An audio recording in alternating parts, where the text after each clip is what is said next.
আসসালামু আলাইকুম। আজকের খবর থেকে আমি বাজিদ চিফ রিপোর্টার বলছিলাম। দর্শকবৃন্দ, আপনারা এর আগেও প্রতিবেদন দেখেছেন। আজকের একটা প্রতিবেদন করতে আসলাম।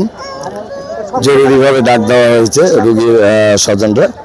দর্শকবৃন্দ, আমি বলতে চাচ্ছিলাম যে কোনো অসহায় লোক যদি টাকার কারণে কিংবা অর্থের কারণে যদি কোনো রোগী এখান থেকে নিয়ে যেতে চায়, তারা টাকা ছাড়া ছাড়ছে না এবং টাকা ছাড়া তারা রোগীকে ডিসচার্জও দিবে না। সেই কারণে আজকে আমি আসছি। দর্শকবৃন্দু, আরেকটি কারণ আপনাদেরকে জানাই।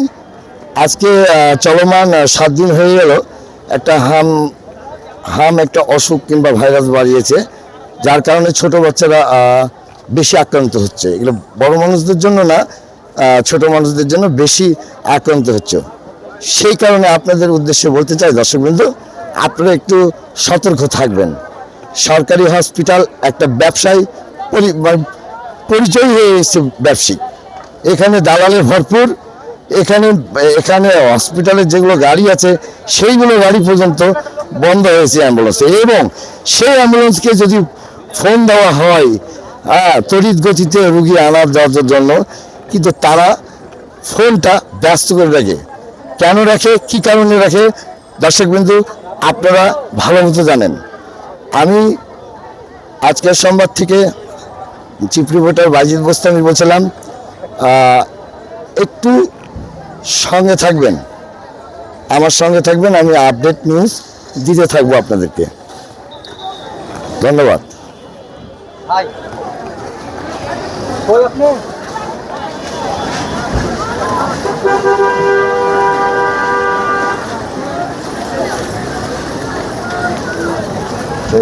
যাবো না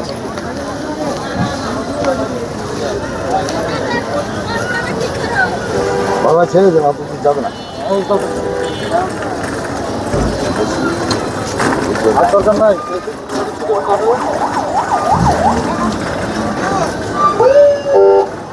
ভাই আর করেন না, বড় হাঁটবে না। আসসালামু আলাইকুম। আজকের খবর থেকে রাজশাহী থেকে বলছিলাম, চিফ রিপোর্টার বাজিদ বোস্তামি, রাজশাহী হসপিটাল আইসিইউ। এবং আমি হসপিটালেরই এক ভাইয়ের সাথে কথা বলবো। উনি রুগীর যত সম্ভব লোক হবে, বাবা হবে। সেই ক্ষেত্রে উনি আমাকে রিকোয়েস্ট করেছে কিছু কথা বলবে আপনাদের জনসম্মুখে জানানোর জন্য। আসসালামু আলাইকুম।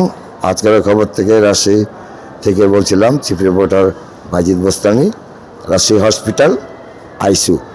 এবং আমি হসপিটালেরই এক ভাইয়ের সাথে কথা বলবো। উনি রুগীর যত সম্ভব লোক হবে, বাবা হবে।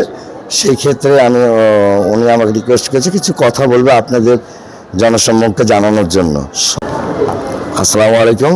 আজকের খবর থেকে রাজশাহী থেকে বলছিলাম, চিফ রিপোর্টার বাজিদ বোস্তামি, রাজশাহী হসপিটাল আইসিইউ।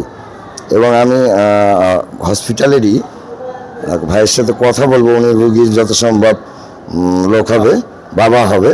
সেই ক্ষেত্রে উনি আমাকে রিকোয়েস্ট করেছে কিছু কথা বলবে আপনাদের জনসম্মুখে জানানোর জন্য।